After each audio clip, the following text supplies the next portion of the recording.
तो आज की वीडियो में हम लोग बात करने वाले हैं control flow in try catch and finally block. ठीक है। लास्ट की वीडियो में हमने पढ़ा था कि difference between final, finally and finalize block. ठीक है, फाइनलाइज मेथड। तो ये क्वेश्चन जो था बहुत इंपॉर्टेंट क्वेश्चन था इंटरव्यू के पॉइंट ऑफ व्यू से कि डिफरेंस क्या होता है फाइनल, फाइनली और फाइनलाइज ब्लॉक के बीच में। तो आई होप आप लोगों को वीडियोस पसंद आई होगी। और जैसा कि हम लोग control flow in try and catch block तो ऑलरेडी कवर कर चुके हैं, पर आज की वीडियो में हम लोग जानेंगे control flow in try, catch and finally block, किस तरीके से उसमें कंट्रोल फ्लो काम करता है। अगर कैच ब्लॉक में एक्सेप्शन आ जाती है तो किस तरीके से कंट्रोल फ्लो होगा, अगर ट्राई ब्लॉक में एक्सेप्शन आ जाती है तो किस तरीके से कंट्रोल फ्लो होगा, वो हम लोग आज की वीडियो में जानने वाले हैं। तो लेट्स बिगिन द टॉपिक।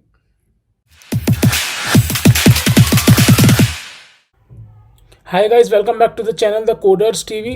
तो आज की वीडियो में हम लोग बात करने वाले हैं control flow in try, catch and finally block.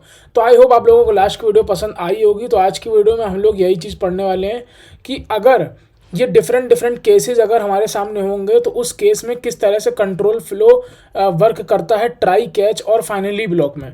ठीक है, लेट सपोज अगर हम सीधा प्रोसीड करें कोडिंग के साथ, तो यहाँ पर ये कह रहा है केस 1 एक है हमारे सामने जिसमें हमको ये देखना है कि if there is no exception then 1 2 3 5 6 normal termination हो जाएगा, मतलब नॉर्मली टर्मिनेट हो जाएगा। तो इसका कहने का मतलब क्या है, लेट सपोज अगर हम एक एग्जांपल के साथ समझते हैं। लेट सपोज हमारे पास ये एक ट्राई ब्लॉक है, ठीक है, और एक हमारे यहाँ पर हमारे पास क्या लिखी हुई है, स्टेटमेंट 1 है ट्राई ब्लॉक के अंदर। यहाँ पर हमारे सामने क्या लिखी हुई है, स्टेटमेंट 2 है। यहाँ पर हमारे सामने क्या लिखी हुई है, स्टेटमेंट 3 है। तो ये हमारा ट्राई ब्लॉक कंप्लीट हो गया। अब लेट सपोज कि यहाँ पर ये कैच ब्लॉक है, ठीक है, और इसके अंदर हमने एक्सेप्शन का ऑब्जेक्ट ले रखा है। ठीक है, अब कैच ब्लॉक के अंदर लेट सपोज यहाँ पर कोई स्टेटमेंट 4 लिखी हुई है। ठीक है, अब इसके बाद यहाँ पर लेट सपोज ये तुम्हारा फाइनली ब्लॉक है। फाइनली ब्लॉक के अंदर ये तुम्हारी स्टेटमेंट 5 लिखी हुई है यहाँ पर। ठीक है, तो बेसिकली देखो इन चीज़ ये तुम्हारी स्टेटमेंट 5 लिखी हुई है। ठीक है, अब फाइनली ब्लॉक के बाद बिल्कुल लास्ट में ये तुम्हारी स्टेटमेंट 6 लिखी हुई है। ठीक है, तो ये पूरा यहाँ पर कहने का मतलब है। तो अब इसका कहने का यहाँ पर केस 1 हमारा क्या है कि if there is no exception. ठीक है, तो केस 1 बेसिकली हमारे पास क्या है, केस 1 क्या है, नो एक्सेप्शन। ठीक है, एक्सेप्शन कोई भी नहीं आती है। तो इस केस में आउटपुट क्या आएगा, देखो ट्राई ब्लॉक तो एग्जीक्यूट होगा ही होगा। ट्राई ब्लॉक जब एग्जीक्यूट होगा, स्टेटमेंट 1, स्टेटमेंट 2, स्टेटमेंट 3 तीनों एग्जीक्यूट हो जाएंगी। ठीक है, अब जब हमको पता है कि बिना एक्सेप्शन आए कैच ब्लॉक तो एग्जीक्यूट होता नहीं है। ठीक है, तो कैच ब्लॉक तो एग्जीक्यूट होगा नहीं, क्योंकि जब कोई घटना घटी नहीं है, ट्राई ब्लॉक के अंदर कोई दुर्घटना नहीं हुई है, तो कैच ब्लॉक तो एग्जीक्यूट नहीं होगा ना। ये हमें पता है, ये हम लोग ऑलरेडी पढ़ चुके हैं पहले। लेकिन फाइनली ब्लॉक का चलना नेसेसरी होता है, तो मतलब फाइनली ब्लॉक एग्जीक्यूट होगा। और ये स्टेटमेंट 6, तो केस 1 क्या है, केस 1 है ये हमारा जब एक्सेप्शन नहीं आएगी। तो इस केस में आउटपुट क्या आएगा, statement 1, statement 2, statement 3, statement 5, statement 6। ठीक है, तो इसको एक बार हम लोग तुरंत कोड करके भी देख लेते हैं। लेट सपोज हमारे सामने ये ट्राई ब्लॉक है। ठीक है, और ट्राई ब्लॉक है, यहाँ पर हमारे पास यहाँ पर लिखा हुआ है स्टेटमेंट 1। ठीक है, और यहाँ पर ये लिखा है स्टेटमेंट 2, यहाँ पर ये लिखा है स्टेटमेंट 3। ठीक है, अब यहाँ पर लेट सपोज हमने एक्सेप्शन ई ले लिया, यहाँ पर लिखा हुआ है स्टेटमेंट 4, बिल्कुल ऐसे ही चल रहे हैं। ठीक है, उसके बाद हमारे पास लिखा हुआ है स्टेटमेंट 5। ठीक है, लास्ट में हमारे पास लिखा हुआ है स्टेटमेंट 6। अब पहला केस क्या था, if there is no exception, मतलब कोई भी एक्सेप्शन नहीं आएगी, तो उस केस में आउटपुट क्या होगा, तो हमें पता है क्या आएगा, स्टेटमेंट 1 2 3 5 6। ठीक है, स्टेटमेंट 1 2 3 5 6। आई होप कि आप लोगों को ये समझ में आ गया हो। इसमें यहाँ पर कैच ब्लॉक एग्जीक्यूट क्यों नहीं हुआ, क्योंकि हम ऑलरेडी पढ़ चुके हैं पुरानी वीडियोस में कि कैच ब्लॉक एग्जीक्यूट तभी होता है जब ट्राई ब्लॉक के अंदर कोई एक्सेप्शन आती है। ठीक है, लेकिन ट्राई ब्लॉक के अंदर एक्सेप्शन तो कोई आई नहीं है, मतलब अगर रियल वर्ल्ड के हिसाब से समझे तो मतलब कोई दुर्घटना घटी नहीं है, तो इसका मतलब कैच ब्लॉक जो है वो एग्जीक्यूट नहीं होगा। ठीक है, इसलिए ऐसा हुआ है। अब लेट सपोज ये तुम्हारा केस 1 हो गया। अब केस 2 की बात करें अगर, आई होप केस 1 समझ में आ गया हो। ठीक है, चलो इसको लिखा रहने देते हैं। ठीक है, अब लेट सपोज हम यहाँ पर केस 2 की बात करते हैं। ठीक है, केस 2 की, या इसको हटा देते हैं। ठीक है, इसको जो है हम हटा देंगे। हम अगर केस 2 की बात करें, चलो ठीक है, हम केस 2 की बात करते हैं। केस 2 क्या कह रहा है, देखो केस 2 क्या बोल रहा है कि if an exception raised at statement 2। ठीक है, तो लेट सपोज अब स्टेटमेंट 2 पे कोई एक्सेप्शन आ जाती है। ठीक है, स्टेटमेंट 2 पे यहाँ पर जो है किसी वजह से कोई एक्सेप्शन आ गई। ठीक है, तो उस केस में आउटपुट क्या आएगा, if an exception raised at statement 2 and corresponding catch block matched. ठीक है, करस्पॉन्डिंग कैच ब्लॉक मैच हो जाता है। मतलब लेट सपोज यहाँ पर जो है अरिथमेटिक एक्सेप्शन आई है, लेट सपोज। ठीक है, और ये वाला हटा दो कैच ब्लॉक, क्योंकि ये वाला कैच ब्लॉक हटा दो, क्योंकि क्या होगा इस केस में यहाँ पर जो एक्सेप्शन लिखा हुआ था ये तो फादर ऑफ और एक्सेप्शन क्लासेस ना, ये तो किसी ना किसी एक्सेप्शन को हैंडल कर ही लेगा। तो इस वाली चीज़ को हमें हटा देना है। तो हम लोग यहाँ पर लेट सपोज कुछ देर के लिए लिखेंगे अरिथमेटिक एक्सेप्शन। ठीक है, अरिथमेटिक एक्सेप्शन लिखेंगे यहाँ पर। ठीक है, अब लेट सपोज कि यहाँ पर स्टेटमेंट 2 पे अरिथमेटिक एक्सेप्शन आ जाती है 10 डिवाइड बाय 0 वाली। ठीक है, तो जेवीएम तो सबसे पहले ट्राई ब्लॉक को जब एग्जीक्यूट करेगा तो स्टेटमेंट 1 तुम्हारी एग्जीक्यूट हो जाएगी। ठीक है, तो बेसिकली हमारा केस टू हमको पता है ना क्या है। केस 2 हमारा ये है कि exception raised at statement 2 and corresponding catch block is matched. ठीक है, तो उस केस में हमारा आउटपुट क्या आएगा, देखो सबसे पहले ट्राई ब्लॉक एग्जीक्यूट होगा।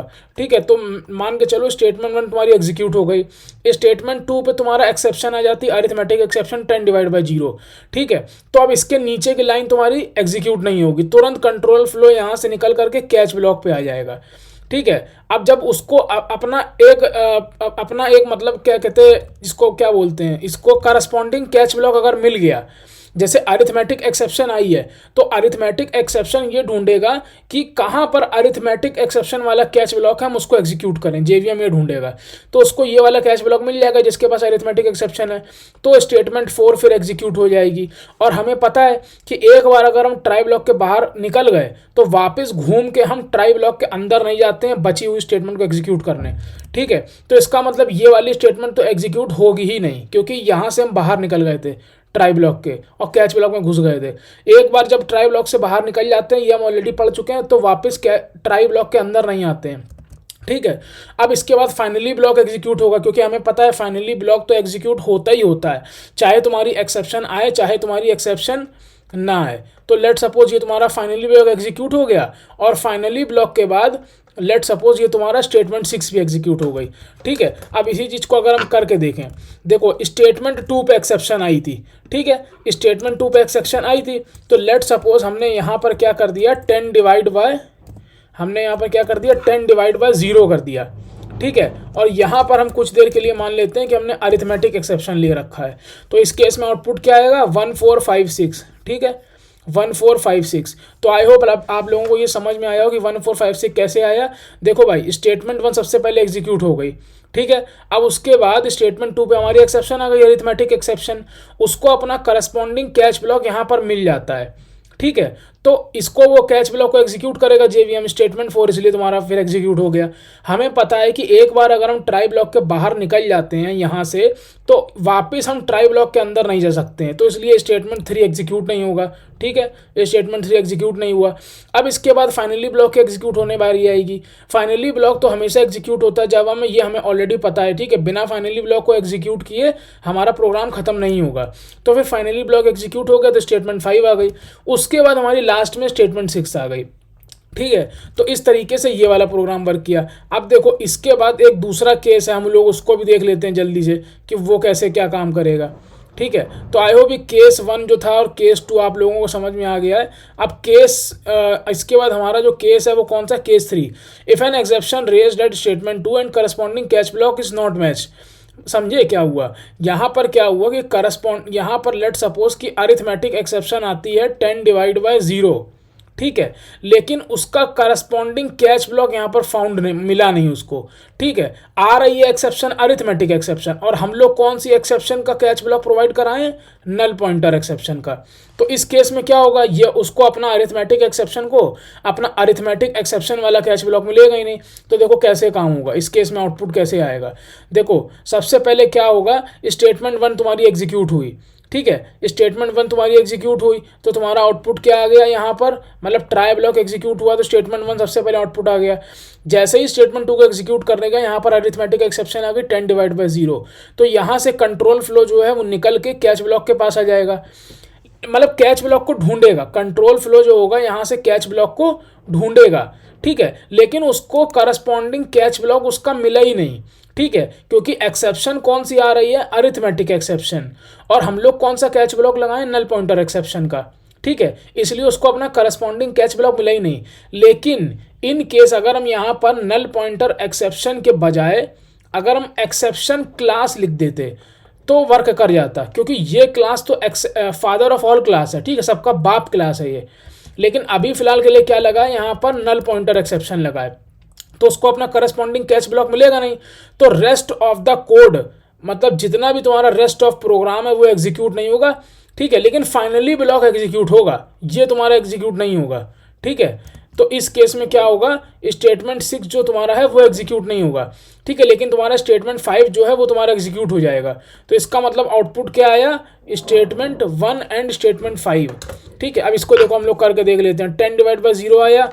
ठीक है, यहाँ पर हमने नल पॉइंटर एक्सेप्शन लगा रखा है, तो इस केस में आउटपुट क्या आएगा, स्टेटमेंट 1 एंड स्टेटमेंट 5। और उसने एक्सेप्शन को हैंडल हम लोगों ने करा नहीं, क्योंकि अरिथमेटिक एक्सेप्शन यहाँ पर आई थी और हम लोग नल पॉइंटर एक्सेप्शन लगाए हुए थे, तो उसको हैंडल करने, उसको हम लोगों ने हैंडल ही नहीं किया, तो वही एक्सेप्शन वो यहाँ पर शोकेस कर रहा है। तो ये तुम्हारा था कौन सा केस, तुम्हारा केस 3 था ये, control flow in try catch and finally का। ठीक है, अब इसके बाद बात आती है तुम्हारा केस 4। तो आई होप ये 3 केस अभी तक समझ में आए होंगे। अब इसके बाद तुम्हारा 4th केस कौन सा है, if an exception raised at statement 4 then it's always abnormal termination but before the finally block will be executed. तो इसके कहने का मतलब क्या है, इस बार तुम्हारी एक्सेप्शन आ जाती है, लेट सपोज यहाँ पर, लेट सपोज अरिथमेटिक एक्सेप्शन आ गई यहाँ पर। ठीक है, स्टेटमेंट 4 पे, मतलब कैच ब्लॉक के अंदर आ गई। तो इस केस में क्या होगा, अगर कैच ब्लॉक के अंदर कोई भी एक्सेप्शन आ जाती है तो क्या होगा तुम्हारा, it's always an abnormal termination but before the finally block will be executed. तो इस केस में देखो आउटपुट क्या होगा, देखो ट्राई ब्लॉक तो एग्जीक्यूट हमेशा होगा। ठीक है, तो इसका मतलब स्टेटमेंट 1, स्टेटमेंट 2, स्टेटमेंट 3 ये तो एग्जीक्यूट तुम्हारा होगी हमेशा हमेशा। ठीक है, अब इसके बाद क्या होगा, let suppose if an exception raised at statement 4 then it's always abnormal termination but before the finally block will be executed। इसका कहने का मतलब है कि अगर स्टेटमेंट 4 पे एक्सेप्शन आ जाती है, लेकिन एक्सेप्शन तो स्टेटमेंट कैच ब्लॉक तो तुम्हारा एग्जीक्यूट तब होगा ना जब इसके अंदर कोई एक्सेप्शन आएगी। भाई वो ये कह रहा है कि स्टेटमेंट 4 पे एक्सेप्शन अगर आ जाए, स्टेटमेंट 4 किसके अंदर लिखी है, कैच ब्लॉक के अंदर, लेकिन कैच ब्लॉक तो एग्जीक्यूट तभी होगा ना जब कोई एक्सेप्शन आती है ट्राई ब्लॉक के अंदर। तो लेट सपोज कि यहाँ पर भी एक अरिथमेटिक एक्सेप्शन आ जाती है। ठीक है, और उसको करस्पॉन्डिंग कैच ब्लॉक भी इस बार मिल जाता है। ठीक है, उसको यहाँ पर अरिथमेटिक एक्सेप्शन का करस्पॉन्डिंग कैच ब्लॉक भी मिल गया, लेकिन कैच ब्लॉक में फिर से एक्सेप्शन आ गई। मतलब यहाँ पर तो एक दुर्घटना घटी थी, यहाँ पर तो एक प्रॉब्लम हमारे लिए खड़ी हुई थी, उसको सॉल्व करने के लिए हमने कैच ब्लॉक का सहारा लिया, कैच ब्लॉक के थ्रू हमने उसको हैंडल करने के लिए सोचा, लेकिन उसके अंदर फिर से एक्सेप्शन आ गई, अरिथमेटिक एक्सेप्शन। तो इस केस में आउटपुट क्या आएगा, देखो स्टेटमेंट 1 तो एग्जीक्यूट तुम्हारी हो ही गई। ठीक है, स्टेटमेंट 2 से तुम्हारी एक्सेप्शन आ गई, तो कंट्रोल फ्लो यहाँ से निकल के कहाँ आ गया, कैच ब्लॉक के अंदर, लेकिन कैच ब्लॉक के अंदर तुम्हारी फिर से एक्सेप्शन आ गई। तो उस केस में क्या होगा, तुम्हारा एबनॉर्मल टर्मिनेशन होकर प्रोग्राम बाहर निकल जाएगा, लेकिन कैच ब्लॉक तुम्हारा, फाइनली ब्लॉक तुम्हारा हमेशा एग्जीक्यूट होगा। ठीक है, क्योंकि हमें पता है कि वो हमेशा एग्जीक्यूट होता है। तो अब एक बार इसको करके देख लेते हैं। देखो यहाँ पर हमारे पास क्या आई थी, अरिथमेटिक एक्सेप्शन आई थी। ठीक है, अब let suppose arithmetic exception statement 2 पे आ रही है, एक्सेप्शन 1 आई। ठीक है, उसको हैंडल करने के लिए हमने अरिथमेटिक एक्सेप्शन लगा रखा है, लेकिन उसको यहाँ पर फिर से एक एक्सेप्शन मिल जाती है 10/0।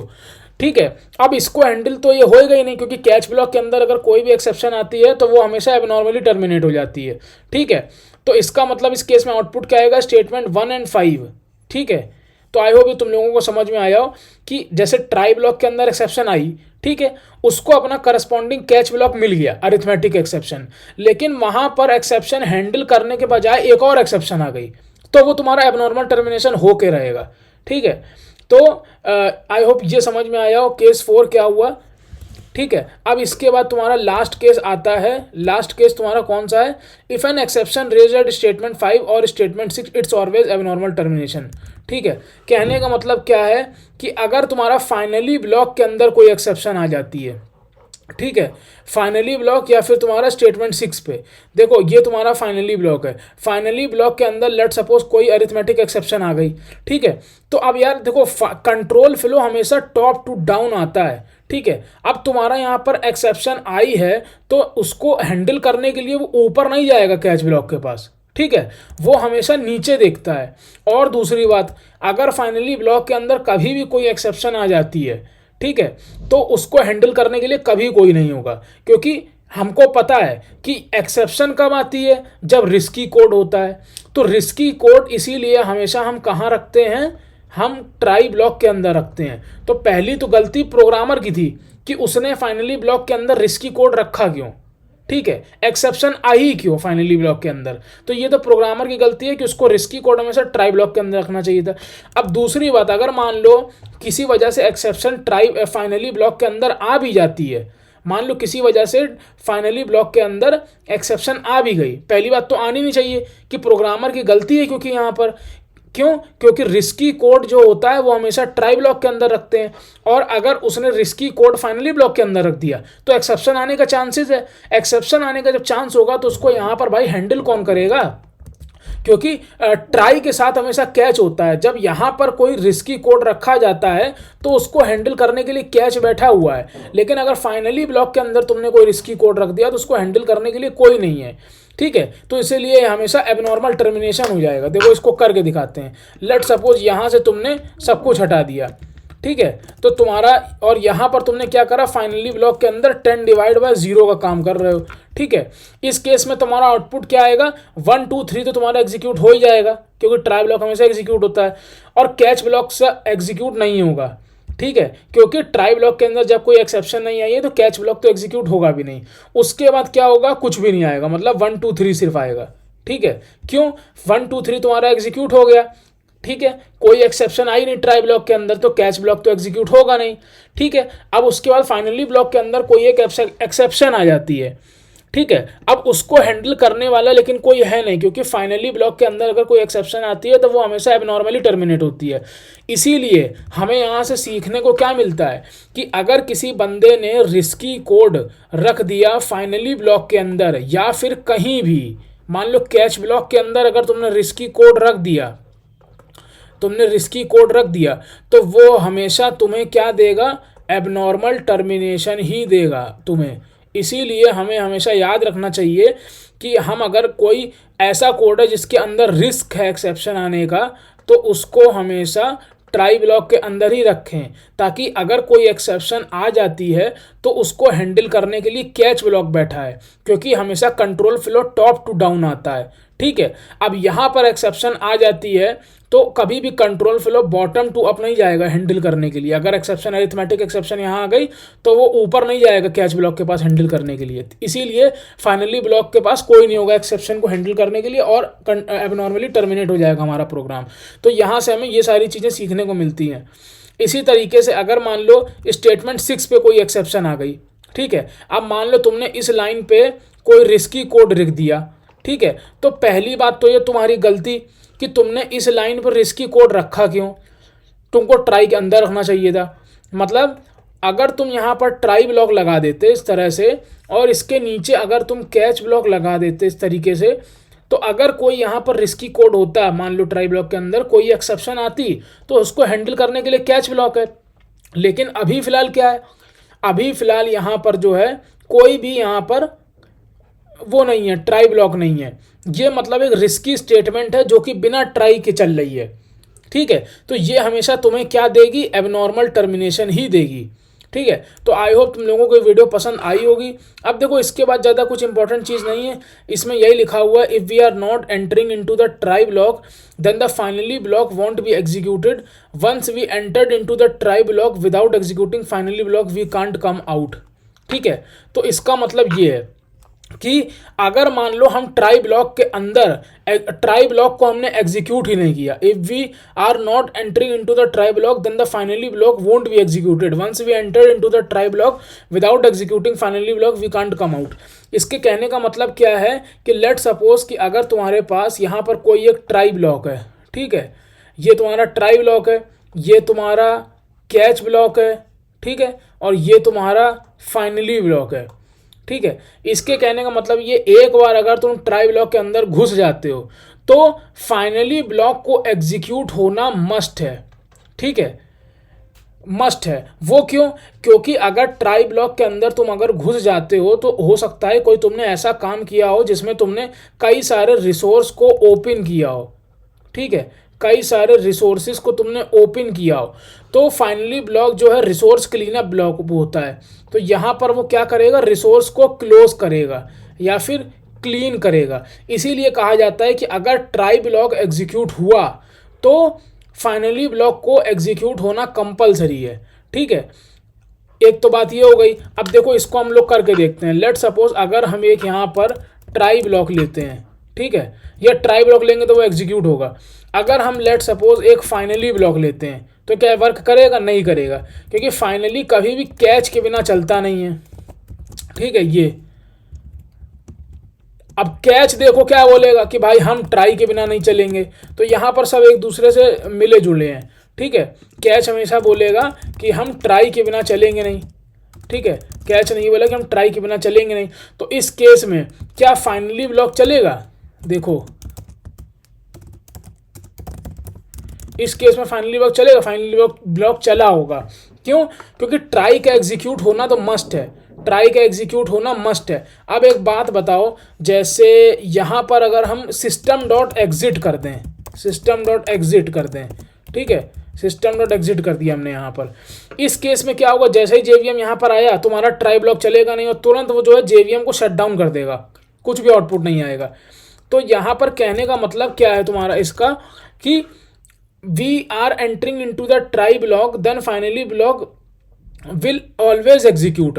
अगर हम ट्राई ब्लॉक के अंदर एंटर कर रहे हैं तो फाइनली ब्लॉक का एग्जीक्यूट होना कंपलसरी है, लेकिन अगर हम ट्राई ब्लॉक के अंदर एंटर नहीं किए तो फाइनली ब्लॉक भी एग्जीक्यूट नहीं होगा। उसका रीज़न हमने यहाँ पर जान लिया कि क्या, ट्राई ब्लॉक के अंदर अगर तुमने कोई रिसोर्सेज को ओपन किया, मान लो डेटाबेस कनेक्शन तुमने कोई ओपन किया है, ठीक है, तो फाइनली ब्लॉक का चलना मस्ट इसलिए है कि जो रिसोर्स को तुमने यहाँ ओपन किया है वो फाइनली ब्लॉक में हम क्लोज कर पाएँ, यहाँ पर डीबी को क्लोज कर पाएँ, जो तुमने डीबी को यहाँ पर ओपन किया था। ठीक है, इसीलिए फाइनली ब्लॉक को क्या कहा जाता है? Resource cleanup block. ठीक है, तो आई होप ये समझ में आया हो।